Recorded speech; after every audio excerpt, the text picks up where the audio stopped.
Muito boa tarde a todos, sejam muito bem-vindos a esta mesa redonda e a este debate que se realiza hoje, dia 11 de maio de 2023, e que tem por missão assinalar o Dia Internacional da Fibromialgia, que se comemora anualmente no dia 12 de maio. Portanto, amanhã teremos então este Dia Internacional, que é comemorado em todo o mundo e cujo foco é então a fibromialgia.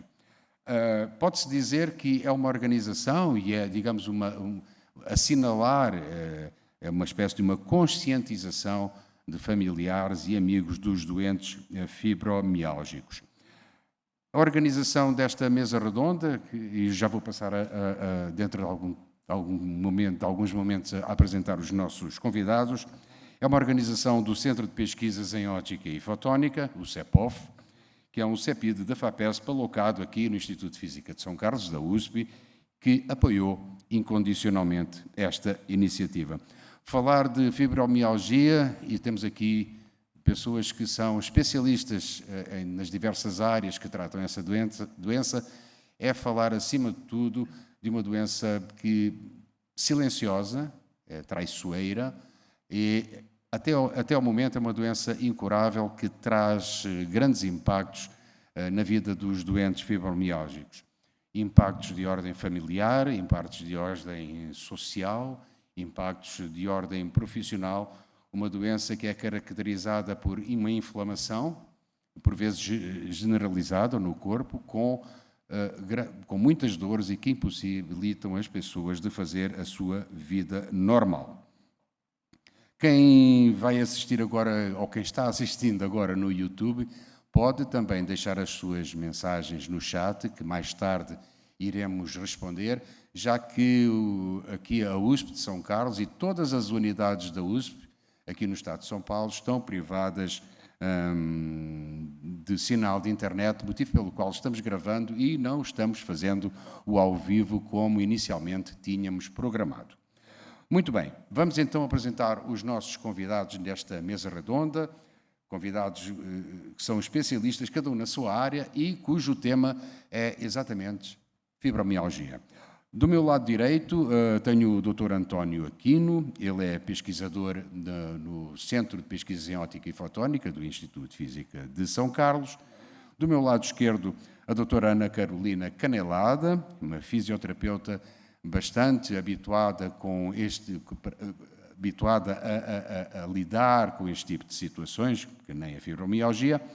Aqui na ponta do meu lado direito, o Dr. Guilherme Ocada, educador físico, e da ponta do meu lado esquerdo, a doutora Bárbara Colstock Monteiro, que é psicóloga do Instituto de Física de São Carlos e que também vai dar a sua contribuição em termos de análise do que é a fibromialgia e como se pode, de alguma forma, minimizar os seus efeitos.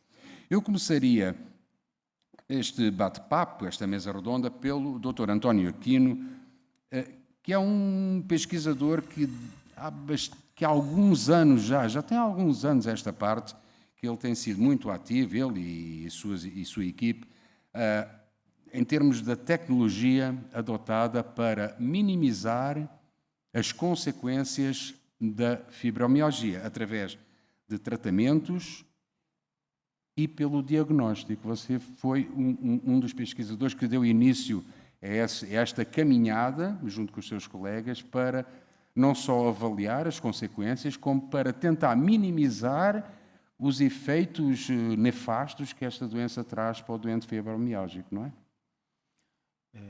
Exatamente. Há mais ou menos 5 anos, nosso grupo iniciou atividade junto ao público de fibromialgia. E o grande gancho de trabalho que nós temos é com inovação.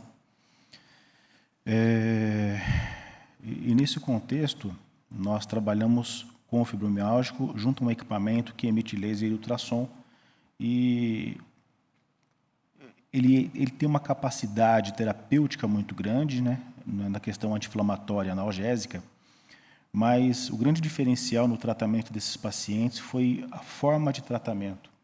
Primeiramente, a compreensão do que é a fibromialgia, que é uma doença extremamente incapacitante e com uma quantidade muito grande de sintomas. Mas a forma de tratamento, nós conseguimos, após mais de 20 mil sessões de tratamento... Quantas? Desculpa, quantas? 20 mil sessões de tratamento. Até agora? Isso. Que o uso correto para esse paciente é ser aplicado esse equipamento nas palmas das mãos. Tem aqui uma curiosidade, que essa da palma das mãos você vai me explicar, mas entretanto eu vou pedir a todos os nossos, ao nosso convidado e às nossas convidadas que podem interromper sempre, isto não é uma palestra, podem sempre interromper quem está fazendo, digamos, a exposição para tirar dúvidas, complementar, enfim. Mas você falou da palma das mãos, mas antes disso, esse aparelho que foi desenvolvido pelo Instituto de Física, antes disso, ele era aplicado nos locais onde havia a sensação de dor, é isso? Exatamente, mas ele era aplicado num outro contexto de doença. Esse equipamento, ele iniciou o desenvolvimento há cerca de 12 anos, mais ou menos. E o primeiro foco foi a artrose. Nós fizemos alguns trabalhos com artrose, conseguindo reduzir e até mesmo zerar a dor do paciente com artrose de joelho por cerca de 4 meses. Você não consegue restabelecer a cartilagem depois de estar degenerada, né? Mas você consegue reduzir a dor deste paciente. Com esse resultado é que nós imaginamos o uso na fibromialgia. E, obviamente, todo curso de fisioterapia existente ensina a tratar a dor no ponto de dor. E é o correto. E foi um desafio muito grande a compreensão desse novo estado da fibromialgia. Lembro até hoje, era um artigo de um pesquisador, ele fez biópsia na palma das mãos de pacientes fibromiálgicos e de não fibromiálgicos e constatou uma diferença estrutural. Essa diferença mostrava maior quantidade de células sensoriais próximas a vasos sanguíneos em fibromiálgicos em relação a pessoas saudáveis. E, a partir daí, vislumbrou-se a possibilidade de aplicar nas palmas das mãos. Então, houve todo um cuidado, porque não é só uma forma de aplicação diferenciada, mas a gente estava indo, naquele momento, contra tudo que era ensinado. Então, a necessidade de você ter uma quantidade de pacientes sendo tratados era muito grande. Como eu te falei, 20 mil sessões de tratamento foram aproximadamente 2 mil pacientes. Então, é uma quantidade muito grande com um retorno muito positivo no resultado. Entretanto, o diagnóstico é extremamente difícil. O diagnóstico de uma fibromialgia é extremamente difícil porque ela confunde o próprio médico, não é? E o diagnóstico da fibromialgia, e corrija-me se eu estiver enganado, o diagnóstico da fibromialgia é dado através da exclusão de outros diagnósticos, ou seja, não é artrite, não é uma inflamação casual, não é uma lesão, não é um reumatismo, e então, a partir do momento em que o médico vai descartando esses diagnósticos, ele chega à conclusão que, de facto, poderá ser, os médicos dizem sempre, poderá ser fibromialgia. É isso que acontece? Exatamente isso. São feitos exames de sangue, exames de imagem, e na exclusão de outras doenças, pode vir a ser a fibromialgia. A partir daí, em geral, o médico realiza um exame palpatório, onde, a partir de uma quantidade de pontos de dor já pré-determinadas, é indicado que o paciente pode ter a fibromialgia. Realmente, a fibromialgia ela não tem ainda nem a cura e não tem nem o diagnóstico.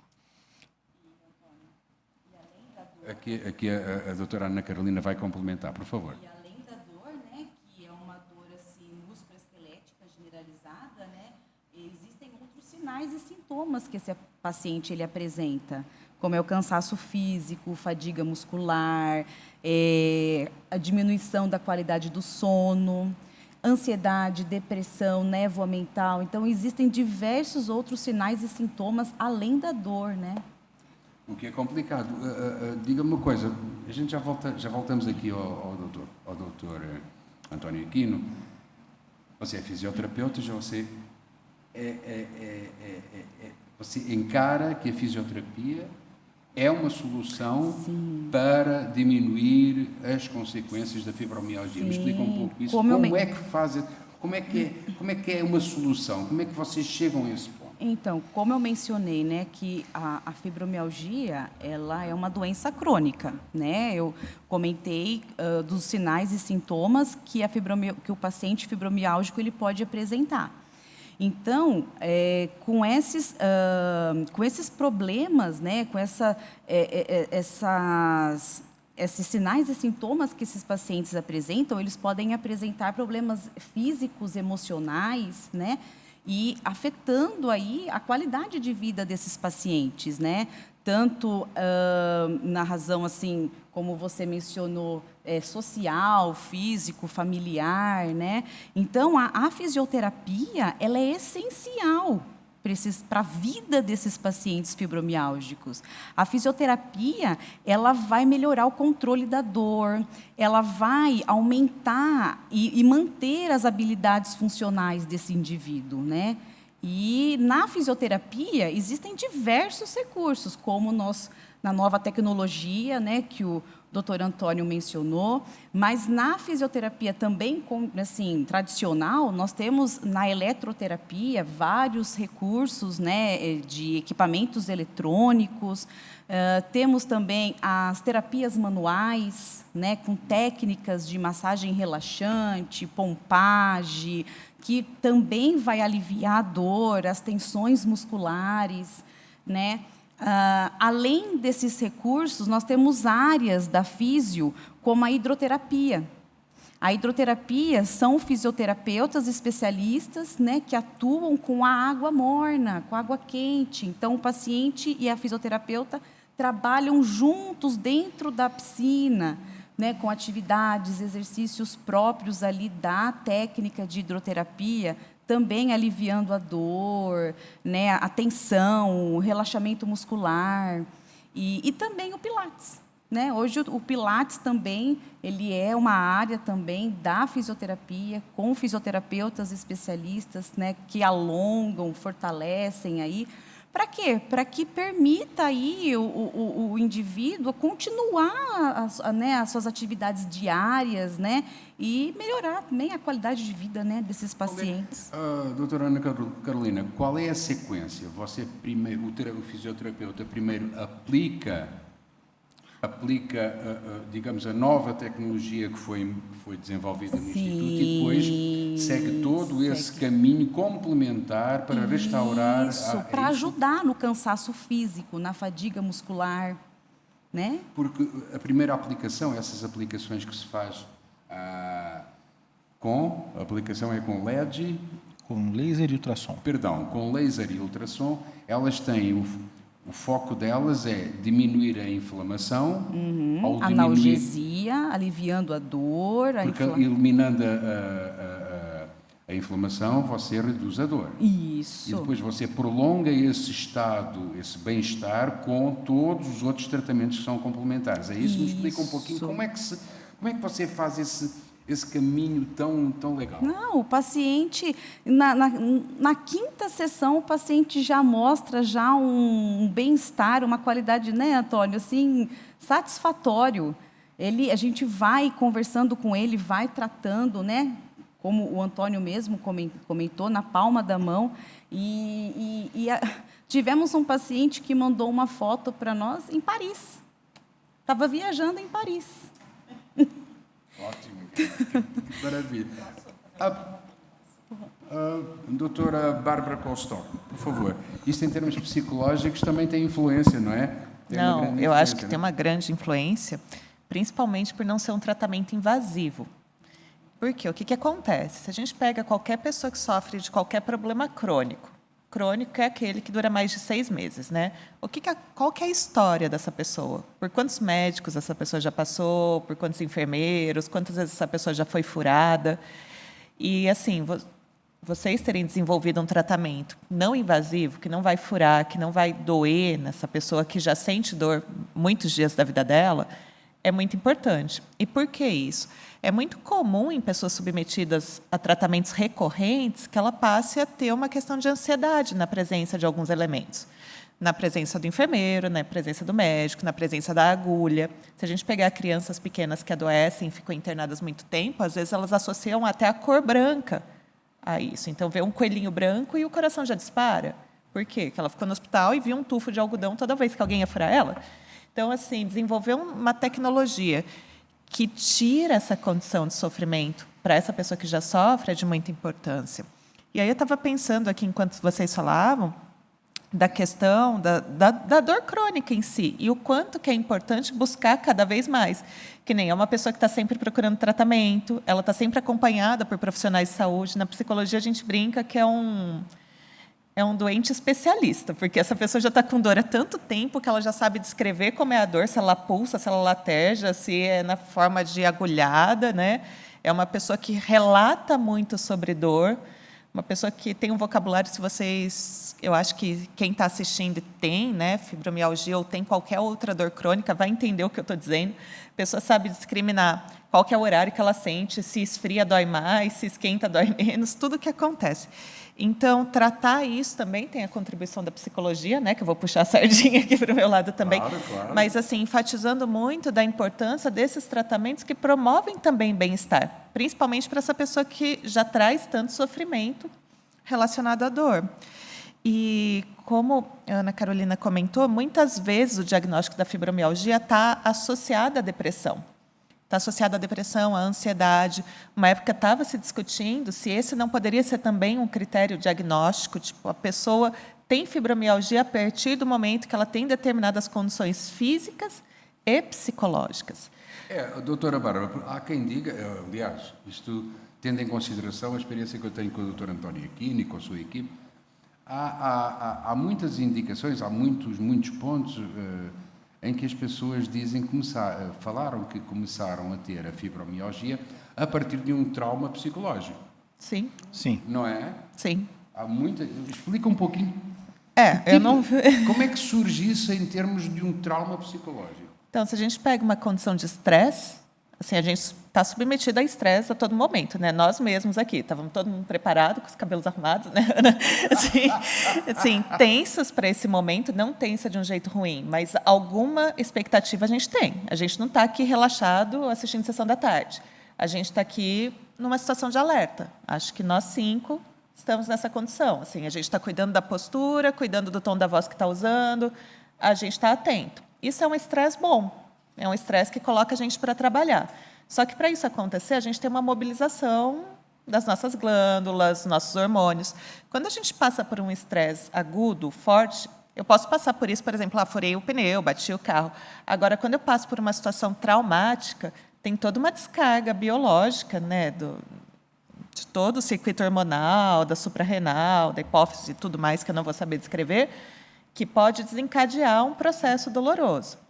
Mas, por exemplo, a dor ela é muito associada aos fatores psicológicos. Não tem a dor de amor, que daí as pessoas sentem o coração quase como o coração partido. Se eu fico triste, eu sinto dor.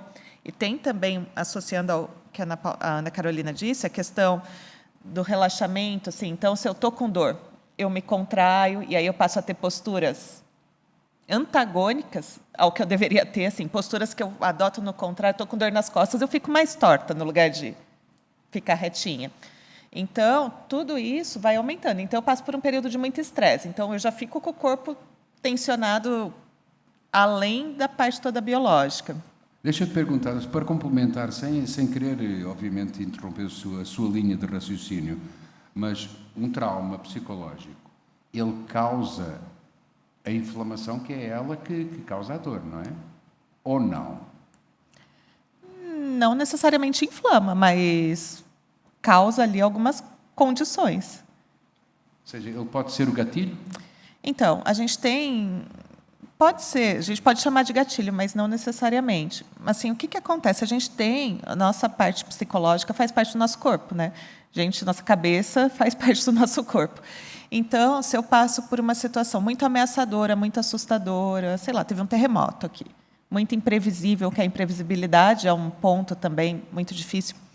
O que acontece? O meu corpo ele entra num colapso também. Então, ele tem uma liberação hormonal muito grande de todo o nosso sistema hormonal, assim, que eu não vou saber relatar parte por parte, mas Esses hormônios, eles aumentam algumas sensibilidades. Mas, por exemplo, o que acontece? Pessoas com depressão não têm uma produção de algumas outras substâncias que são opostas à dor. Então, substâncias de bem-estar, de prazer. Sem essas substâncias, a Elas pessoa... ficam fragilizadas, é isso? Elas sentem mais dor porque não tem essas substâncias que elas são como se fossem analgésicas. Não são, né? Mas, por exemplo, se eu estou feliz, se eu estou contente, se eu estou relaxada, eu sinto menos dor do que nas horas que eu estou infeliz, que eu estou tensa. Então, se eu pegar essa caneta e furar meu dedo, se eu estiver num dia que eu estou muito calma, isso pode ter uma dor 1. Se eu fizer isso num dia que eu estou muito tensa, isso pode ter uma dor 3, avaliando numa escala de 0 a 10. O mesmo estímulo. Então, se a gente pega uma pessoa que está o tempo inteiro submetida à dor, ou seja, a dor estressa. Assim, tem uma cadeia assim, que é muito engraçada, entre aspas, porque o estresse causa dor e a dor causa estresse. Então, isso fica se alimentando. A pessoa com dor crônica nunca sai disso. E tem também essa questão para o fibromialgico e para as pessoas com outras dores crônicas, que nem enxaqueca, ou outras dores que surgem do nada, que é o critério de imprevisibilidade.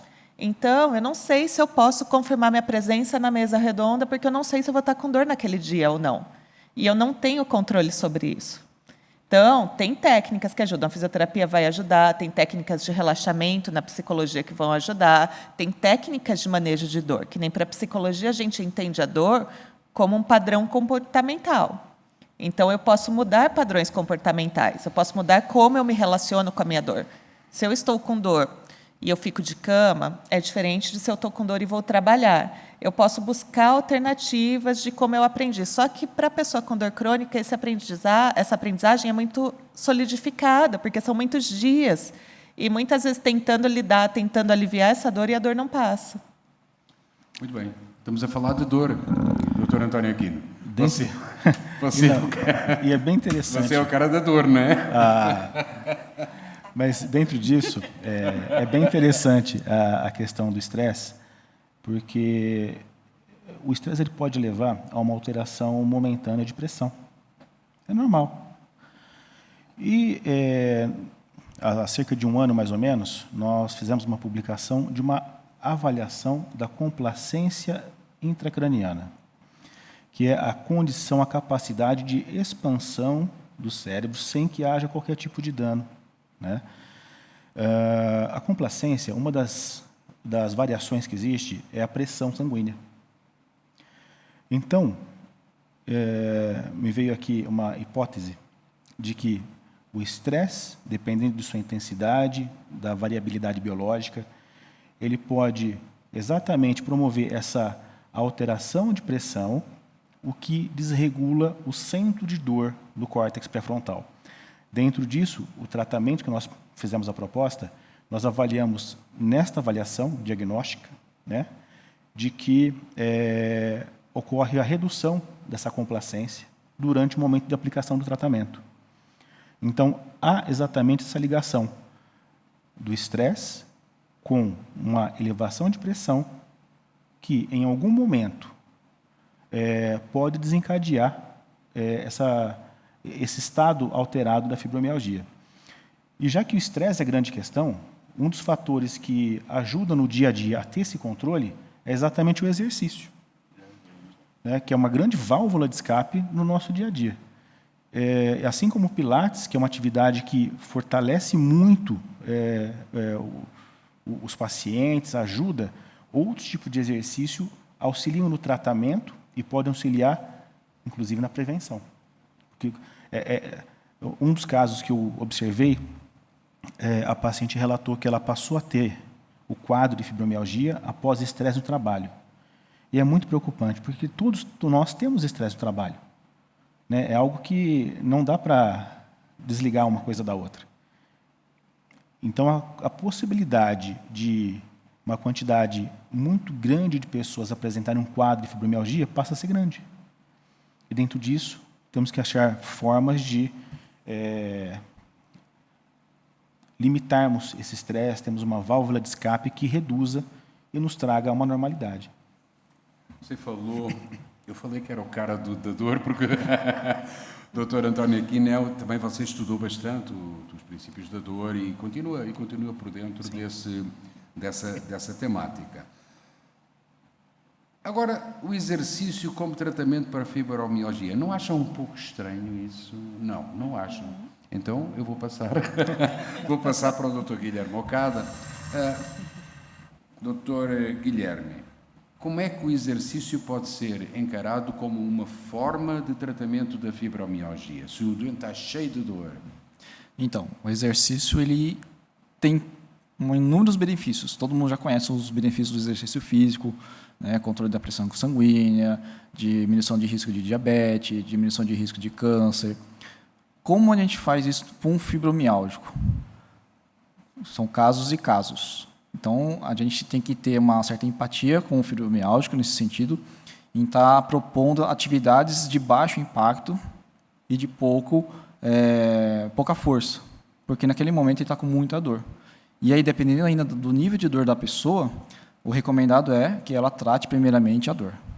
Então, aí entra a parte da fisioterapia. Então, há necessidade de fazer essa parte da fisioterapia para estar esse controle dessa dor, para depois iniciar a atividade física. Porque a gente sabe que os fibromialgicos, quando vão num médico, o médico vai falar a mesma coisa, precisa fazer atividade física. A atividade física vai melhorar. Porém, quando você está com muita dor, é praticamente inviável. Como é que vocês começam, neste caso, como é que você começa a trabalhar com o fibromialgico? Que tipo de exercícios é que o Dr. Ocada indica ou controla para que o doente consiga ir aos níveis, não é? Porque vai por níveis, não é? Exatamente, é uma evolução crescente, tá? Mas aí vai depender muito do nível de dor que o fibromialgico está naquele momento. Então, você está com um nível de dor muito alto, fez o tratamento fisioterápico, diminuiu a dor, inicia com atividades leves, de baixo impacto, e fazer uma carga progressiva conforme a resposta do aluno. E conforme ele vai melhorando, conforme ele vai sentindo melhoras, a gente vai subindo a carga. Eu escutei muita gente falando que o fibromialgico a gente tem que tratar como se fosse quase com uma pessoa da terceira idade. Por conta disso. Independente da idade, não é? Independente da idade. A fibromialgia não escolhe idade. Não escolhe idade. Apesar disso, eu conheço pessoas que têm fibromialgia que faz crossfit, por exemplo, que é uma atividade de alto impacto, de alta intensidade. Consegue fazer? Consegue fazer, mas não são todos. Então, tem que tomar um certo cuidado com relação a isso. Então, tem que depender muito do nível de dor de cada aluno, e cada aluno também tem que ver a atividade que ela se enquadra mais, que ela gosta mais, porque isso é muito importante. Não adianta fazer uma atividade que ela não gosta, que aí não vai ter nenhum benefício. Quanto tempo... Eu já vou passar... Desculpa estar de costas, mas eu já vou passar para vocês. Quanto tempo é que, nesta parte dos exercícios físicos, quanto tempo, em média, é que um doente fibromialgico leva até você dizer assim, está ótimo. Eu sei que você vai dizer, depende do tratamento fisioterápico, mas nas suas mãos, na sua experiência, quais foram os momentos de sucesso que você alcançou com o doente fibromialgico em termos de exercício? Vai depender muito de cada um. Porque você tem fibromialgia, não são todos fibromialgicos que têm depressão, por exemplo. Tem fibromialgia que não tem depressão. Então, é um caso mais, entre aspas, mais fácil de lidar. Então, a gente consegue ter um progresso mais rápido. Agora, você pega um paciente que é fibromialgico, tem ansiedade, tem depressão, tem problema do sono, é obeso, tem problema... Aí é um processo mais lento. Quanto tempo? Chutando. Imagina chutando. Chutando, um paciente mais fácil vai sentir muitos benefícios a partir do 6º mês. Agora, um paciente que tem um pouco mais de complicações aí, pode ser que demore a partir de 1 ano para sentir melhoras. Porque envolve muita coisa, é como a Bárbara falou. Né? Se ela sofrer, ela está bem hoje, mas se ela sofrer um estresse muito grande hoje, aquela dor que ela tinha da fibromialgia volta. Volta tudo de novo. E aí é aquele processo que a gente estava caminhando para retrocede tudo de novo. Estamos aqui com duas hipóteses, portanto, o mais leve, não é? Aquele mais fácil, e o mais complicado. temos um trabalho de continuidade aqui com o Dr. Okada, que é um trabalho de continuidade daquilo que você está fazendo. Isso. Então vamos lá saber, temos ali 6 meses e 1 ano, ou 1 ano e meio, e do seu caso? Então, no nosso caso é um pouquinho mais rápido, né? Com o nosso equipamento, com a nossa nova tecnologia, né? Com 2 recursos, né? Fisioterápicos, que é o ultrassom e o laser.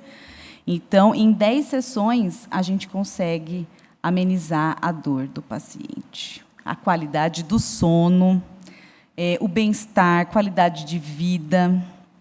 E ele está pronto para ir para as mãos do Dr. Okada? Aí já está pronto para ir. Não é? É isso, e aí facilita muito o seu trabalho, porque ele já vem, o paciente já vem, digamos que, moldado para as suas mãos, não é? É por isso que a gente fala que a fibromialgia é uma doença multifatorial, multidisciplinar, né? Precisa ter o fisioterapeuta, precisa ter o psicólogo, precisa ter o médico, precisa ter o educador físico, todo mundo trabalhando equipe, em conjunto. Né?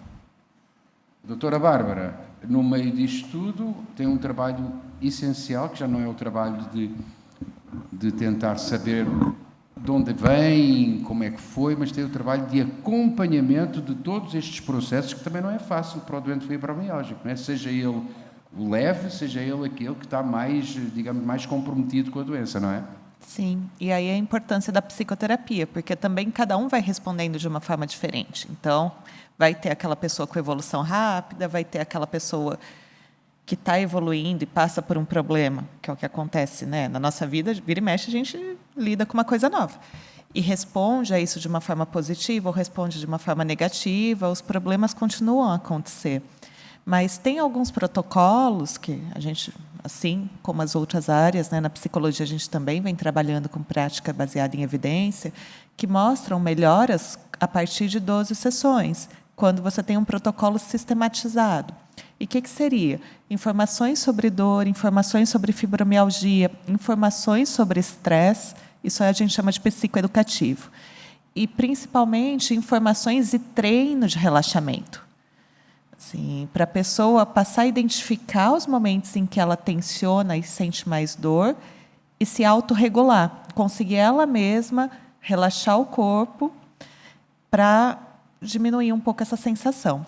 Quando ele estava falando do exercício físico, talvez a pessoa, no momento de muita dor, não consiga fazer força, mas talvez ela consiga fazer uma caminhada num parque, prestando atenção nos estímulos que estão presentes, nas árvores, nos pássaros. Isso vai trazer bem-estar para ela físico e mental. Assim, isso vai trazer mais ganhos. É melhor do que ficar em casa só prestando atenção na dor. Porque se você ficar parado, reparando no que dói, como a sua dor está evoluindo, como não está, você vai alimentando isso. Isso é parte do trabalho do psicólogo, mudar a relação da pessoa com a dor dela, mudar o quanto que ela entende que é limitante essa situação. Então, à medida que ela percebe, estou com dor, então hoje eu não vou na atividade física. Não, vai e conversa com o seu professor.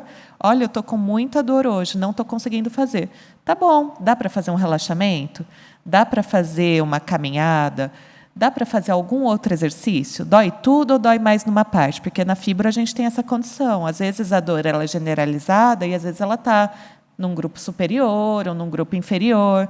E às vezes você consegue, às vezes desviando a atenção desse ponto doloroso, até amenizar um pouco. Eu quase fiz uma piadinha, né, quando ele começou a falar assim, o que ele faz quando a pessoa chega com muita dor? Eu me segurei, então eu vou fazer agora. Assim, faz um exercício que dói mais, que vai ver como não sente mais aquela dor, porque o nosso corpo não percebe 2 dores ao mesmo tempo, entendeu?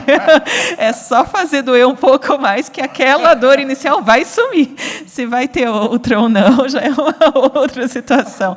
Mas, assim, vai dar uma aliviada, a pessoa vai rir, né? Isso que você acabou de falar há pouco faz parte do procedimento de psicoterapia, não é? Uhum. É tudo escalonado de forma, não é, bem organizado, de forma a poder envolver o paciente, é isso? Isso, e tornar o paciente ativo no processo dele de melhoria.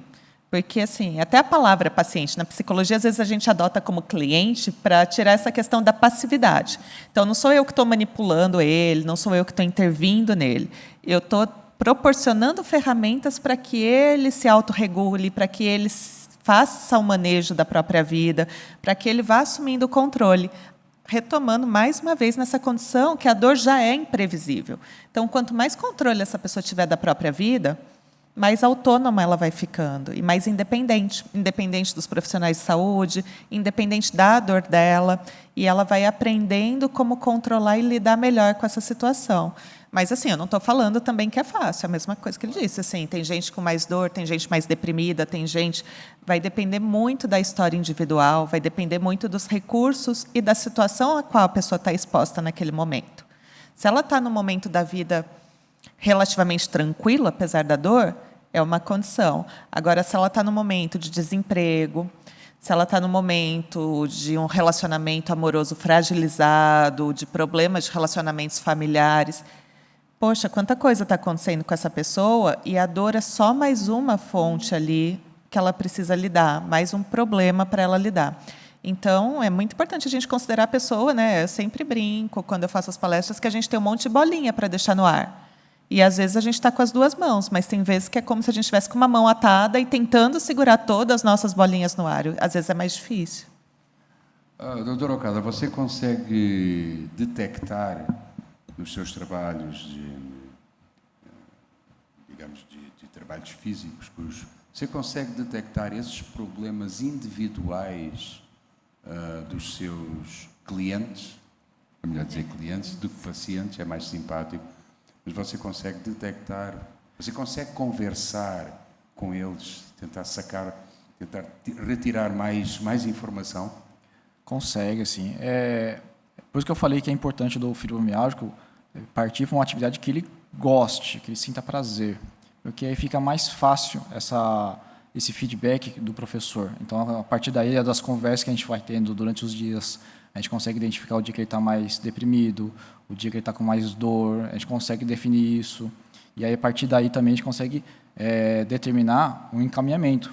Então, ele está com muita dor hoje, então é legal não fazer muita coisa, então vamos fazer só um alongamento, só para dar uma estimulada, para não ficar com muito rigidez muscular, mas procura o fisioterapeuta para diminuir essa dor.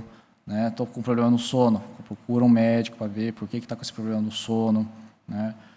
Briguei com meu marido hoje, briguei com minha esposa hoje. A gente percebe que a pessoa vem de um jeito diferente também, então procura fazer uma terapia. Por isso que a gente fala que é uma doença multidisciplinar. Todo mundo tem que estar junto nessa história aqui da fibromialgia. Então, a parte da atividade física tem que caminhar junto com a parte da psicologia, junto com a parte da fisioterapia, junto com a área médica também. Os doentes fibromialgicos, no seu caso, eles vão sozinhos ou eles, geralmente alguém da família acompanha eles? Geralmente eles já vão sozinhos. Vão sozinhos. Então você não tem essa perspectiva de como é que a família está, digamos, interagindo com o processo dele, a não ser que o doente possa eventualmente confidenciar a você ou comentar para você. Tem acontecido isso? Eles comentam sobre os aspectos familiares? Às vezes comentam. Vai depender muito da confiança que ele vai tendo com o profissional. Conforme vai aumentando a confiança do profissional, é mais fácil ele falar o que acontece dentro de casa. E a partir daí a gente consegue até identificar os problemas, os gatilhos que a pessoa tem. E aí vai encaminhando. Vai procurar um psicoterapeuta, fazer uma terapia para ver isso. Talvez seja um problema assim que seja mais... que você não consiga controlar e você precisa de uma ajuda. Vai procurar um fisioterapeuta, procura uma massagista, às vezes, uma massagem relaxante ajuda bastante na situação dele naquele momento. O Dr. António Quinto também passou por essas experiências de familiares, não é? Quando, nas centenas, milhares de tratamentos que vocês fizeram, houve uma interação de familiares, muitos momentos com a interação dos familiares desses próprios doentes fibromialgicos, não foi? Sim, foram vários os casos e alguns muito interessantes. Mas grande parte dos pacientes chegam realmente sozinhos para tratamentos, enfim, conversas. Os poucos que vieram com familiares, os familiares entendem o que está passando. Então, isso já é meio caminho andado, quando a família apoia o paciente. Alguns casos interessantes, na avaliação, você tenta conversar ao máximo com o paciente para tentar extrair alguma coisa a mais. Então, você acaba identificando que houve, ao longo do tempo, uma perda, em que essa pessoa não se recuperou. O problema, às vezes, está dentro da própria residência. Um dos casos que nós acompanhamos, numa conversa de 5 minutos, depois de identificar que o problema era o relacionamento. Aí eu te falo, como que você fala para a pessoa que você está conversando há 5 minutos que o problema provavelmente é o relacionamento? Você não fala. Não tem como. Ainda nessa questão do paciente chegar sozinho, uma das pacientes tinha uma carga medicamentosa muito grande. O tratamento eram 2 vezes por semana. Na segunda sessão, ela pediu desculpas por ter faltado a primeira, mas ela estava presente na primeira. Mas a medicação era tão grande, tão forte, que ela não lembrava. E o detalhe, ela se deslocava com moto. Então, você imagina o perigo que essa pessoa corre com tanto medicamento e, às vezes, não estando em sua plenitude para estar conduzindo um veículo automotivo. A gente já vai voltar a falar sobre medicamentos nos fibromiálgicos e sobre um verdadeiro recorde de uma doente fibromiálgica. Sim. A gente vai falar sobre isso. É uma história muito legal. É uma história legal que eu vou pedir para você contar. Entretanto, e continuando nos familiares, no apoio dos familiares, temos 2 aspectos. Como o Dr. Okada já falou, o trabalho do fisioterapeuta dentro desse aspecto, com o apoio familiar, e a parte da psicóloga exatamente dentro desse tema. Por favor, doutora Ana Carolina. Então, como eles comentaram, né, os pacientes eles chegam sozinhos, né, na clínica. Durante a avaliação, né, a gente vai conversando, vai avaliando e ao mesmo tempo eles vão, como o Guilherme mesmo comentou, eles vão tendo confiança na gente e vai acabando, né, vai soltando, às vezes coisas da própria família mesmo, né? Minha família não aceita, minha família não entende o que eu tenho, acha que é frescura. Então, a gente tenta conversar. Eu brinco muito, que eu falo que eu também acho que eu sou um pouquinho psicóloga, viu? Porque eu acabo conversando muito com eles, né? E às vezes também já aconteceu de famílias também me procurarem para conversar, para ver se realmente era verdade o que estava se passando. Então, assim, é bem interessante. Porque essa participação da família é muito importante. É muito importante para dar o apoio. Não só para o paciente ou para o cliente, sim, não só para o paciente, mas para vocês mesmos, até para vocês terem a noção de como é que as coisas devem funcionar, não é? Porque eu penso assim, eu estou tratando, só que o que passa dentro da casa desse paciente? Né? Será que ele está assim devido a algum problema, né, que está se passando ali? Porque isso pode ter influência no próprio recuperação. Na própria recuperação. Legal. Doutora Bárbara, temos aqui um problema, é um problema que todos nós estamos falando, que é a parte da família no apoio ao doente fibromiálgico. Como é que você já lidou com uma situação destas com familiares, de tentar descobrir onde está a causa e tentar diminuir os atritos, se houver atritos, claro, em termos familiares? Como é que você fez? Como é que você faz? Como é que você utiliza esta junção, esta tentativa de trazer o familiar para junto do fibromiálgico e tentar inativar qualquer atrito? Porque é um pouco complicado, né? Porque você tem ali uma dor que é invisível, assim, você não tem um exame que mostra, você não tem uma escala que demonstra, por exemplo, não tem um termômetro que mede fibromialgia, não tem um raio-x que mede fibromialgia.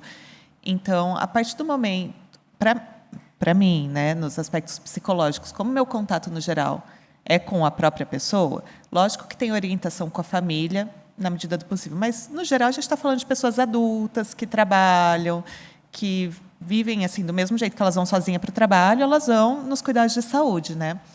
Então, assim, à medida que você informa e conscientiza, que às vezes nem a própria pessoa tem noção de tudo que envolve a fibromialgia? À medida que ela vai aprendendo e ela passa esse conhecimento para a família, à medida que a família procura e busca entender e tem acesso até esse momento em que a gente está falando sobre isso. Se alguém que está assistindo tem um familiar que tem fibromialgia, acredite, né?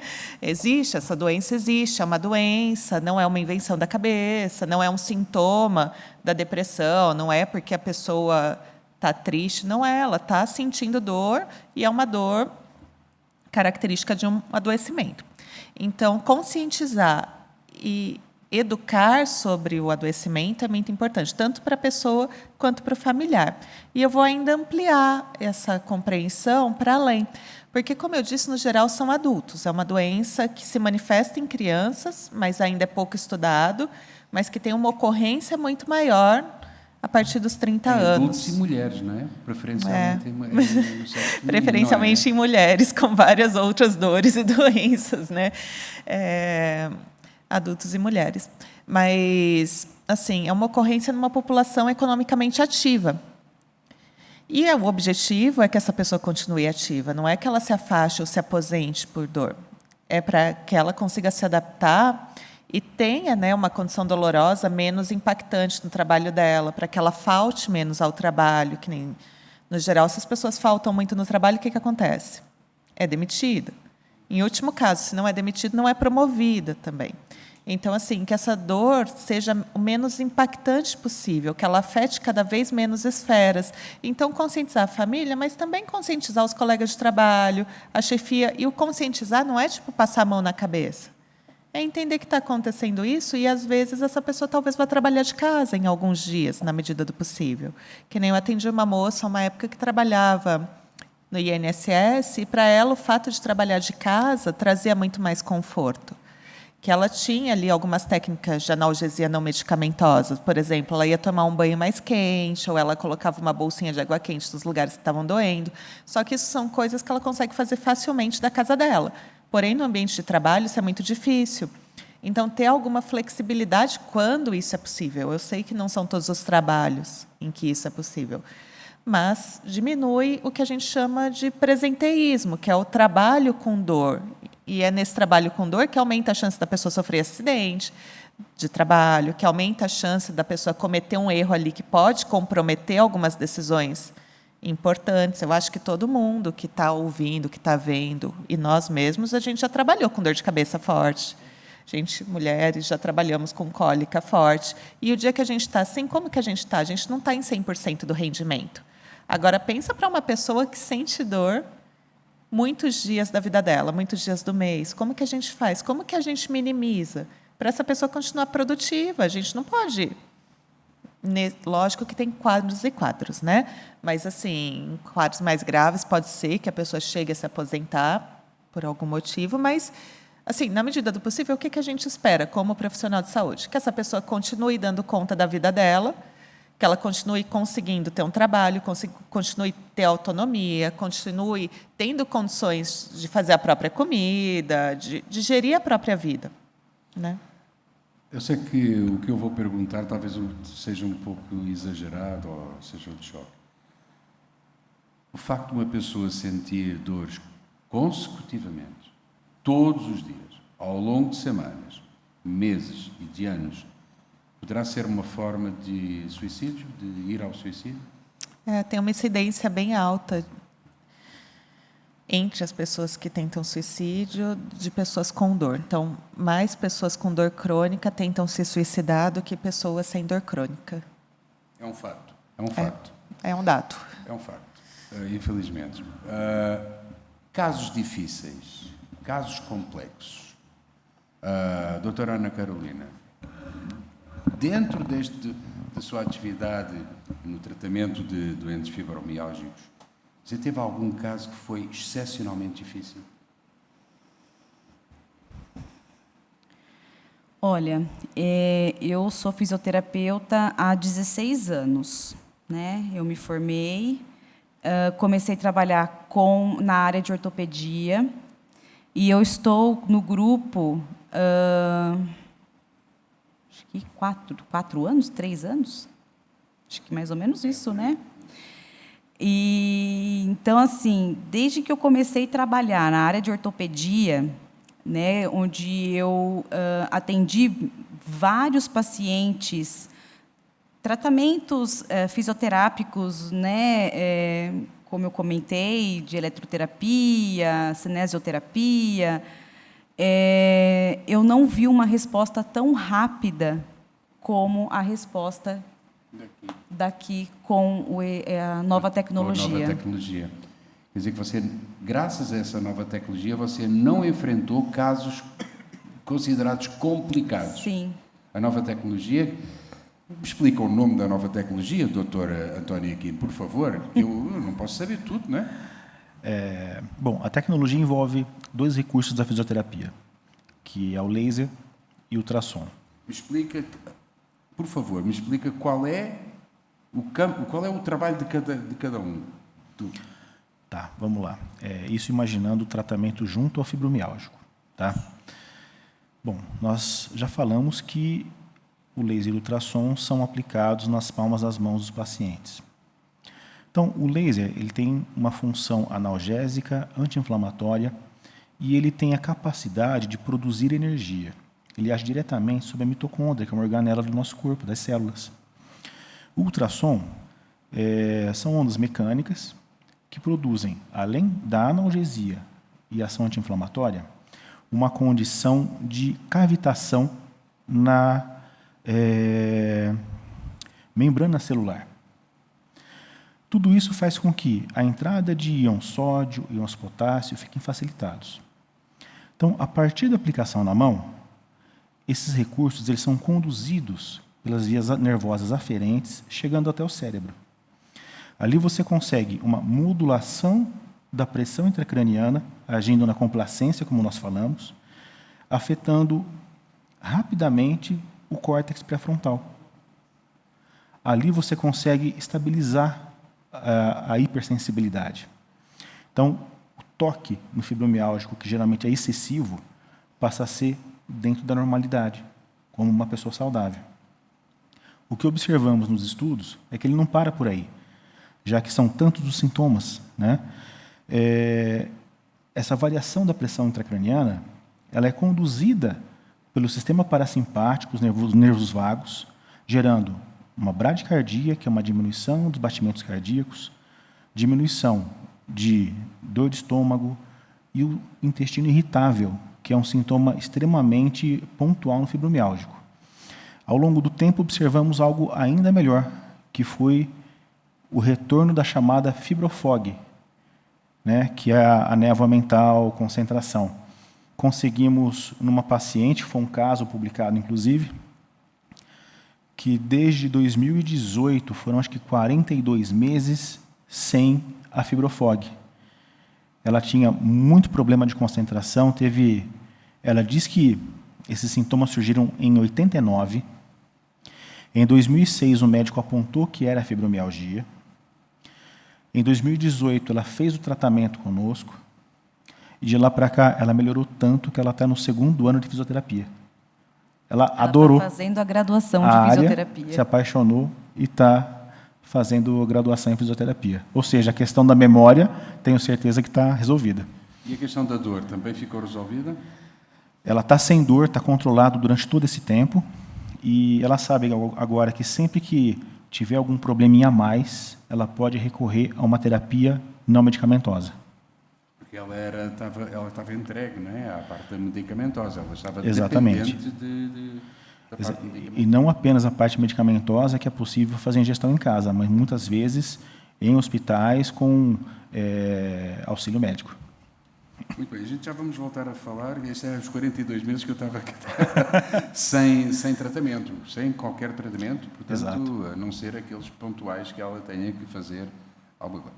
Casos complicados que tenham passado pela sua mão, Dr. Guilherme Ocada. Aqueles casos em que você diz assim, cara, por amor de Deus. Olha, casos complicados antes dessa tecnologia que surgiu, muitos. Hoje, depois que a tecnologia veio, poucos. Porque ela conseguiu acelerar um processo que é o de diminuição de dor da pessoa muito rápido. Isso ajuda muito no nosso trabalho na atividade física, nos benefícios da atividade física. Então, hoje, não temos o que reclamar disso. Só agradecer ao Dr. Antônio Aquino e à USP pelo desenvolvimento desse equipamento. Muito bem, vou fazer a última rodada nesta nossa conversa. Está bacana demais, não é? Mas vou fazer a última rodada, são 16 horas e 11 minutos, então já temos aqui já 1 hora de bate-papo. Vamos tentar fechar esta nossa mesa redonda da melhor forma, voltando a nossa atenção para o futuro. Em termos da psicologia, em termos do apoio psicológico a estes doentes, vocês, aí a doutora Bárbara, neste caso concreto, está seguindo uma linha já pré-definida. O que é que nós temos, ou o que é que você pode fazer em termos de futuro dentro deste quadro clínico? O que é que pode ser mais acrescentado ainda mais ao brilhante trabalho que você já faz? Então, eu estudei sobre fibromialgia no meu mestrado, né, sobre as pessoas com fibromialgia e os protocolos de tratamento. Eu acho que cada vez mais vem se estudando sobre isso. O que são os protocolos? São técnicas definidas, o que você vai fazer sessão a sessão e buscando sempre reduzir o tempo de atendimento, porque não é para essa pessoa ficar em atendimento 5, 6, 10 anos. Então, quanto mais rápido a gente conseguir resultados, melhor vai ser para a pessoa. Atualmente, né, o que eu tenho visto está por volta de 3 meses, o que é rápido para a psicoterapia, com bastante ganhos. Porém, lógico, né, todo mundo tem a sua própria história, são sujeitos únicos, cada um com a sua história individual. Obviamente que para algumas pessoas pode demorar mais, mas pelo que eu vejo de evolução da ciência, da psicologia, eu acho que essas práticas, buscando dados, buscando práticas baseadas em evidências, buscando dados que permitam a melhor técnica aplicada para aquele caso. Eu acho que buscar desenvolver, dentro da individualidade de cada um, encontrar a melhor prática possível para a redução desses sintomas no menor tempo possível. Sempre lembrando que a gente está tratando de uma dor crônica, ou seja, ela não vai ter cura. A gente vai amenizar esse sofrimento e pode ser que volte a acontecer em algum momento, mas essa pessoa já tem mais recursos, ela já sabe onde procurar ajuda, como procurar, e ela já tem também mais esperança, uma vez que ela conseguiu aliviar esses sintomas por algum tempo. Ou que ela... E quando eu falo aliviar, eu não estou dizendo que ela deixou de ter dor, mas que ela tenha dores menos intensas por períodos menores. Isso já é um ganho para quem tem dor sempre. Então, se eu tenho uma dor muito, muito incapacitante, e hoje em dia essa dor só me incomoda um pouquinho, eu tive um ganho. Se eu tinha dor 5 dias da semana e hoje em dia eu tenho dor 1 dia da semana, isso é um ganho, porque a gente está falando de uma doença que ainda não tem cura. Então, assim, eu não estou vendendo a cura da fibromialgia, eu estou vendendo mais qualidade de vida, uma melhora para essa pessoa, melhores condições para que ela continue vivendo de uma forma plena, de uma forma feliz, de uma forma com realização, que ela possa ter sonhos, que ela possa ter objetivos e que ela tenha condições de ir atrás desses objetivos. Eu acho que é isso. E tem alguma mensagem especial para a família? Olha, famílias, cuidem dos seus dolorosos, né? Tenham paciência, porque eu acho que ninguém com dor é fácil de lidar. Eu, pelo menos, quando estou com dor, fico muito irritada. Imagino que o mesmo aconteça com todos vocês. A pessoa com dor não é uma pessoa legal. A pessoa com dor, ela está incomodada, ela está sentindo um desconforto muito grande. Então, assim, sejam pacientes, mas colaborativos. E o colaborativo, eu volto, não é passar a mão na cabeça. É, às vezes, ajudar essa pessoa a encontrar os recursos que ela precisa para sair dessa situação. Tá? Muito bem. Doutora Ana Carolina, temos o futuro pela frente. Obviamente, ninguém tem uma bola de cristal na mão. Você segue os protocolos que até agora estão instituídos e que têm dado resultado. Mas, de qualquer forma, deixa eu perguntar. Dentro deste campo da fibromialgia, o que é que você pensa que será o futuro em termos do tratamento para estes doentes? Obviamente que estamos a falar de doença crónica, não é? Mas o que é que você espera no futuro? Eu acredito na ciência, né? E, como eu comentei, desde há 16 anos atrás, eram equipamentos tradicionais, né? Hoje, nós já temos aí um equipamento que, em 10 sessões, a gente consegue realizar, né, dar um alívio para esse paciente, um bem-estar, né, uma melhora aí da qualidade de vida. Então, eu acredito que nós iremos aí, não, como a Bárbara comentou, não existe cura, não temos cura, né? Mas para dar uma melhora para esse, né, um bem-estar, uma qualidade de vida melhor para esses pacientes. Doutor Guilherme Ocada, os seus exercícios, a sua orientação de exercícios físicos continua no mesmo plano que tem feito até agora, na continuação do trabalho que é feito pela doutora Ana Carolina, em termos de fisioterapia. Queria queria fazer uma pergunta e depois um comentário ou uma mensagem. A pergunta é,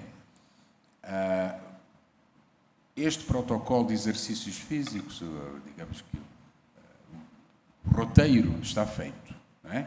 Para cada caso tem digamos, uma saída, tem um desenvolvimento de um determinado número de exercícios.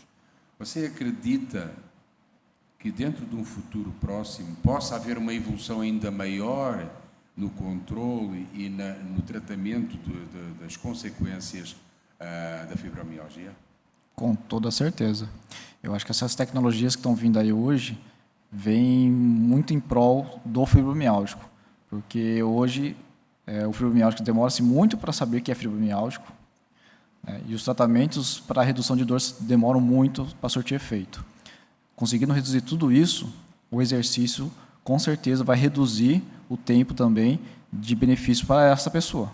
Então, a gente vai conseguir ter uma progressão maior e mais rápida com relação a essa pessoa fibromialgica. Então, menos dor, dá para fazer mais exercício. O exercício, a intenção do exercício é tentar prolongar o maior esse tempo da pessoa sem dor, né? Como a Ana Carolina e a Bárbara falou, fibromialgia não tem cura, infelizmente, né? Então, são formas que a gente tem de prolongar um pouco mais esse período que a pessoa vai ter sem dor. Já agora, deixa eu pedir uma mensagem direta para o doente fibromiálgico e uma mensagem direta para os familiares. Para o fibromiálgico, não desista. Confie no processo. Ele é lento, ele é devagar, mas ele dá resultado. Confie nele. E uma mensagem para os familiares, para quem conhece o fibromiálgico, é empatia. Tenham empatia com o fibromiálgico. Sentir dor não é fácil. Nós que somos, entre aspas, normais, com dor, não gostamos. Imagina uma pessoa que vive constantemente com dor. Não é fácil. Então, temos que ter empatia por esse pessoal. Muito bem. Vamos fechar da forma como começamos, pelo Dr. António Aquino, que é assim. O desenvolvimento está feito, ou foi feito. Os protocolos foram estabelecidos, em termos de tratamento das consequências da fibromialgia, e não vai parar por aqui. Primeira pergunta, vamos fechar com 2 perguntas, tá? A primeira pergunta é: o que é que está neste momento em desenvolvimento para complementar tudo aquilo que foi desenvolvido até agora? Essa é a primeira pergunta. Eu não vai desvendar nenhum segredo, mas é assim, você vai ter que me dar-me essa luz. O que é que está para vir? Esta é a primeira pergunta.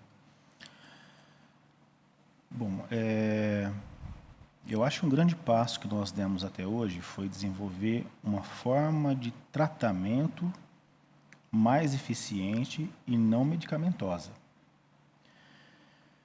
Porém, isso é muito engraçado. Há mais ou menos uns 3 anos, eu dei como sugestão a uma aluna para mestrado que fizesse uma avaliação da complacência cerebral intracraniana.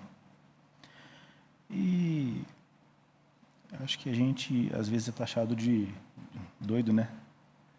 E a ideia não foi bem vista, eu guardei ela na manga e colocamos ela em prática, mais ou menos 6 meses. Então, existe uma possibilidade de que o que nós estamos trabalhando agora siga na vertente de ser um diagnóstico. Porque não existe diagnóstico neste momento para a fibromialgia, é isso? Exatamente. Então, estamos tendo uma percepção que há a possibilidade de distinguir pessoas saudáveis de fibromialgicos. Muito bem, isso é uma boa notícia, né? Você não pode abrir mais o... Não pode Não, abrir eu mais... já contei muito, né? Já contou muito. Já contei E muito. eu fico muito agradecido e os nossos espectadores ficam todos muito agradecidos por ter aberto esta sacola de surpresa. Vamos fechar, então, esta nossa mesa redonda e, para finalizar, eu vou exatamente fazer o que pedi aos colegas, que é uma mensagem para o fibromialgico, dentro da sua especialidade clínica. A gente tem que aproveitar que dia 12 de maio é um dia de conscientização da fibromialgia. Mas eu acho que essa conscientização ela tem que ser feita todo dia, não só pelos familiares, mas pelo próprio paciente. O fibromialgico, por ser uma dor crônica, ele recorre a qualquer coisa. E eu acho que aí é o grande problema. Eu estou inserido, acho que em uns 10 ou 12 grupos de fibromialgicos em mídia social. E eu vejo de tudo um pouco. Mas o principal é o seguinte: primeiro, são postados vários links dizendo a cura da fibromialgia. Gente, vamos ser coerentes. Se houvesse hoje a cura da fibromialgia, todos os sites de notícias estariam noticiando. Então, não é um site obscuro que vai lhe trazer a devida informação. Segundo, os próprios pacientes agem de forma errada, porque eles compartilham fotos de remédios e receitas. Se fosse assim, não precisava de médico. Cada caso é um caso, por isso o médico avalia e faz a devida receita do medicamento que ele acha necessário para o paciente. Então, é tomar a consciência de que o que serve para mim não serve para você. Isso é muito importante. Entender que os profissionais de saúde, eles têm formações variadas. Então, nem todos compreendem a fibromialgia. Procure um profissional que compreenda para que você tenha a devida empatia. Isso é importante. E ainda, sempre tentar trazer consigo o seu familiar, para que o familiar cada vez mais possa entender o que você está passando. Eu acho que faz parte de todo o contexto que nós trabalhamos aqui hoje, o psicológico, a fisioterapia, o exercício, porque tudo é um trabalho multiprofissional. A fibromialgia ela não é vencida com uma única bandeira, mas com a união de um grupo multiprofissional engajado. É isso. Muito bem, meus amigos, espectadores do canal do YouTube do Instituto de Física de São Carlos, estamos na reta final. Aliás, já nem é reta, já estamos na meta mesmo. Eu queria agradecer mais uma vez a presença dos nossos dignos convidados, começando pelas senhoras, obviamente. Um grande abraço, muito obrigado às doutoras Bárbara Colstock Monteiro, à doutora Ana Carolina Canelada, por terem estado aqui e compartilhado estes momentos connosco. E passando aos cavalheiros, obviamente, o Dr. Guilherme Ocada, os nossos agradecimentos, e também ao Dr. António Aquino, que faz aqui realmente um trabalho espetacular junto com esta equipe toda. Aliás, a equipe toda faz um trabalho espetacular, cada um na sua área específica. Agradecimentos também a quem esteve no som e a quem esteve na produção desta mesa redonda. Um abraço e muito obrigado ao Anderson Muniz e ao Maicon Formentone, que estão ali nos bastidores. Despeço-me até uma próxima altura. Muito obrigado a todos. Um abraço.